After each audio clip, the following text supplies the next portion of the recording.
Hi everyone. आज हम जिस पौधे के साथ उपस्थित हैं उसको वैज्ञानिक भाषा में लॉसोनिया इनर्मिस नाम से जानते हैं, जिसको अन्य नामों के हिसाब से हम बोलें तो मेहंदी, मेहंदिका, मेहंदी, मेहंदी और इंग्लिश नाम हिना नाम से इसकी प्रसिद्धि है। मेहंदी भारतवर्ष में ही नहीं अपितु पूरे विश्व में आदिकाल से उपयोग में लाई जाती रही है। आयुर्वेद के पुराने ग्रंथों में मेहंदी को नखन रजनी की संज्ञा दी गई है। अथर्ववेद में इसे मदायवती के नाम से पुकारा गया है। यह पौधा मूल रूप से ईरान का है। भारतवर्ष में प्राचीन काल से ही लोग हाथों पैरों पर श्रृंगार के रूप में प्रयोग करते आए हैं।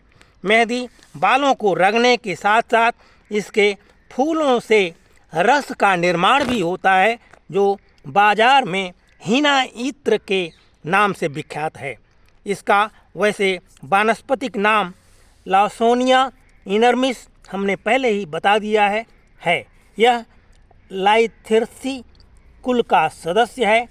वानस्पतिक विवरण के हिसाब से एक झाड़ी नुमा छोटा सा वृक्ष होता है। इसकी शाखाएं कंठमय नुकीली होती हैं। पर्ण अभिमुख क्रम में लंबे सनाय पत्र सदृश, आधार तथा अग्र की ओर कम चौड़े, कुठिताग्र, चर्मिल एवं सरल धार वाले होते हैं। इसके पुष्प हरिताभ श्वेत गुच्छों में सुगंधित शाखाग्र खिलते हैं। फल गोलाई व कई बीजों को धारित करने वाले होते हैं।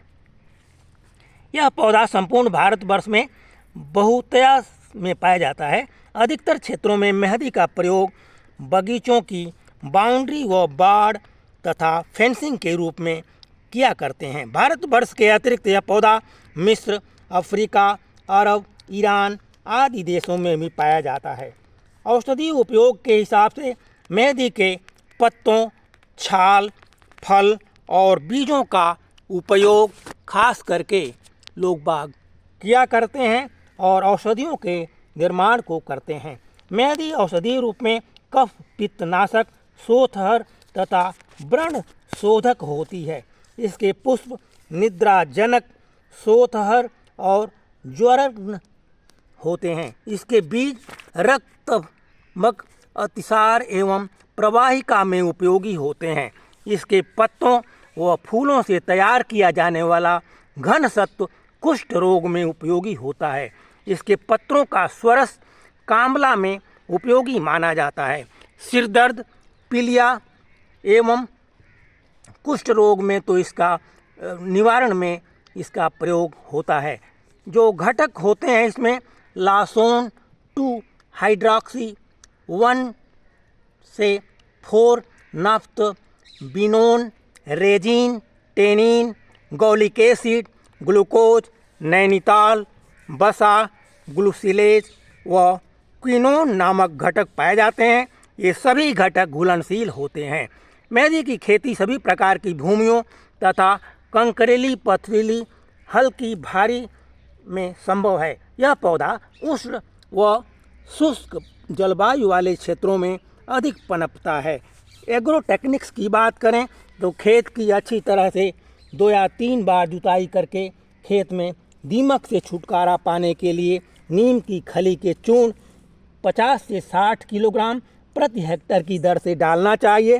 पुनः मानसून की प्रथम वर्षा होने से पूर्व खेत में 1 से 2 बार जुताइयाँ करके खेत को खाली छोड़ देना चाहिए।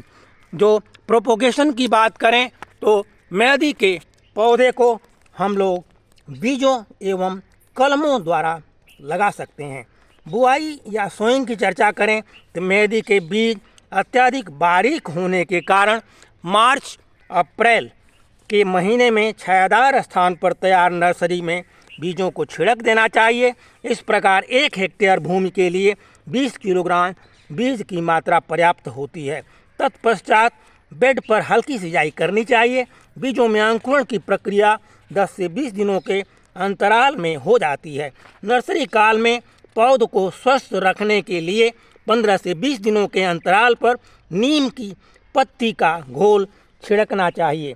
जून जुलाई माह में एक बार गौमूत्र का छिड़काव भी लाभकारी होता है।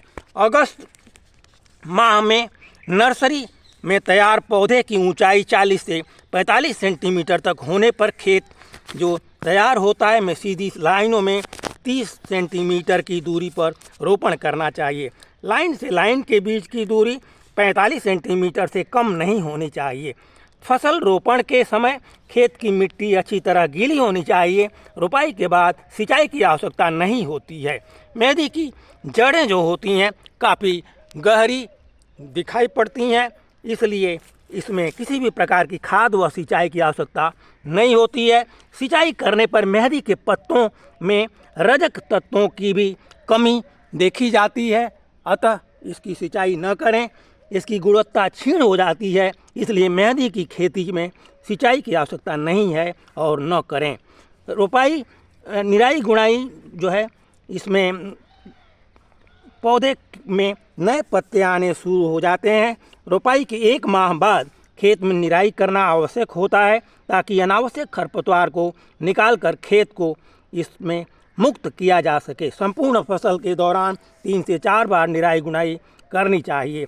रोग व उनकी रोकथाम या कीटों से रोकथाम, खास करके मेथी की फसल को किसी भी प्रकार के कीट एवं बीमारियों से नुकसान नहीं पहुंचता है, अतः जो काफ़ी इसकी सुरक्षा आसानी से हो जाती है एवं किसी भी इंसेक्टिसाइड पेस्टिसाइड की आवश्यकता इसमें नहीं पड़ती है। हार्वेस्टिंग, स्टोरेज और प्रोडक्शन एंड यील्ड की चर्चा करें तो बुआई के प्रथम वर्ष में आगामी मार्च माह में इसकी प्रथम कटाई तेज धार वाले हंसिए से ज़मीन से लगभग 2 से 3 इंच ऊपर से कर देनी चाहिए, क्योंकि पहली कटाई में पौधों की ऊंचाई कम होती है, अतः विशेष उत्पादन नहीं हो पाता, जिस कारण किसानों को प्रथम वर्ष अधिक आमदनी नहीं होती, परंतु कटाई अत्यंत आवश्यक होती है। अगले वर्षों में प्रत्येक वर्ष 2 कटाइयाँ की जानी चाहिए, जिनमें से प्रथम कटाई अक्टूबर-नवंबर व दूसरी कटाई मार्च माह में करनी चाहिए। मेथी की कटाई करके छोटी छोटी ढेरियों में सुखा देना चाहिए, फिर संग्रहित बोरियों में इनको झाड़कर पत्तियों को अलग करके बोरों में भरकर संग्रहित कर देना चाहिए। जो मेथी की उत्तम खेती से प्रतिवर्ष 15 से 25 क्विंटल सूखे पत्ते प्रति हेक्टेयर की दर से प्राप्त हो जाते हैं। जो मार्केट प्राइस और इसमें जो आय की बात करें तो मेथी की सूखी पत्तियों का वर्तमान जो बाजार मूल्य है 22 से लेकर के 85 रुपये प्रति किलोग्राम तक का है। वैसे मेथी की खेती पर होने का जो अनुमानित जो लाभ है प्रति हेक्टेयर शुद्ध लाभ लगभग 1,30,000 तक प्राप्त हो जाता है। तो इस प्रकार से हमने आज एक जानकारी ये मेथी पर दिया। हमें उम्मीद है आपको ये जानकारी अच्छी लगी होगी। Thanks for watching. Thank you. Stay connected.